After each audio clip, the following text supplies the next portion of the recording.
बापाचं आणि लेकीच्या प्रेमासारखं प्रेम या जगात नाही कोणाचं.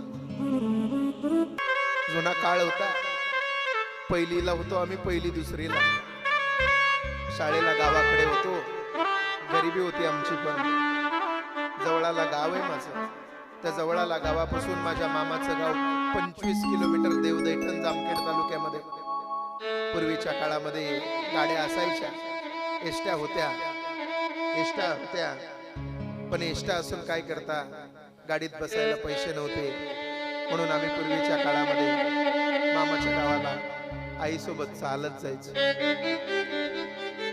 तुम्ही जर कधी माहेरला यायचं म्हटलं तर तुम्ही सुद्धा इथं बसलेल्या बऱ्याचशा म्हाताऱ्या चालत आल्या असतील.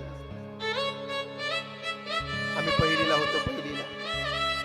आणि पहिलीला असताना शाळेत जायचो आम्ही. शाळेमध्ये निघालो की आम्ही फाट्यावर यायचो. आमच्या दप्तर पाठीला अडकवलेलं असायचं आणि शाळेच्या गाडीमध्ये बसलं की आम्ही शाळेत जायचो. रोज आम्ही शाळेत जायचो. पण एक दिवशी आमच्या गावातला एक माणूस, ज्याच्या मुलीचं लग्न झालं आणि लग्न झाल्याच्या नंतर मुलीला घेण्यासाठी मुराळे आला होता. मुराळे तिचा नवरा होता, मुलीला घेण्यासाठी आला होता.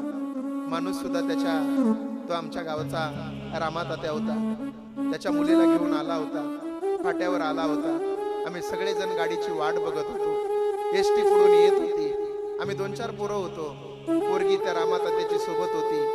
म्हातारा होता, 50 वर्षाचा, गुडघ्यापर्यंत धोतर होतं, पटका गुंडाळलेला होता. एवढा सुंदर पोरगी होती सोबत. 20 वर्षाची, 18 वर्षाची पोरगी होती. आम्ही गाडी थांबवली. त्याच एसटी मध्ये तिचा नवरा आला होता तिला घ्यायला. आम्ही सगळेजण गाडीमध्ये जाऊन बसलो होतो. तिचा नवरा सुद्धा मुराळे आलेला गाडीमध्ये बसलेला होता. गाडी 5 मिनिटं थांबली. रोज 2 मिनिटं थांबणारी गाडी आज 5 मिनिटं थांबली होती. 50 वर्षाचा म्हातारा बाप 18 वर्षाच्या पोरीच्या गळ्यामध्ये पडून रडत होता. सांगत होता, तायडे चाललीस आता तू कायमची माझ्यापासून. तायडे तू भेटणार नाहीस आता मला कधी. तायडे आता माझी गोळी मला कोण देणार. आमच्या घरातली भांडणं कोण मिटवणार. तायडे चाललीस ना, सुखी राहा तायडे, सुखी राहा. गाडी 5 मिनिटं झालं तरी हलत नाही, 10 मिनिटं झालं तरी गाडी हलत नाही.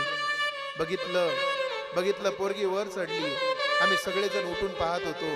पोरगी वर चढलेली पोरगी 2 पायऱ्या वर चढली आणि 2 पायऱ्या वर चढलेली पोरगी वरूनच उडी टाकली.